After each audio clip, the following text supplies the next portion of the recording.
సమస్త జగములు రక్షించే సకల జ్ఞానమూర్తి ఎవరింట తాను కొలువుండునో కలుగును వారికి కీర్తి సకల సంపదల మూలము సుమనోహరి లక్ష్మి శ్రీ చక్రవాసిని మాత శ్రీ విష్ణు ధర్మ పత్ని తనని నమ్మిన భక్తులకు దరిద్రమును బాపు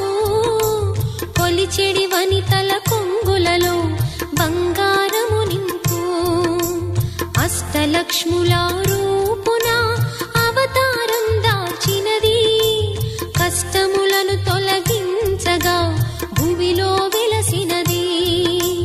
లక్ష్మీదేవి కథ శ్రీ లక్ష్మీదేవి కథ లక్ష్మీదేవి కథ శ్రీ లక్ష్మీ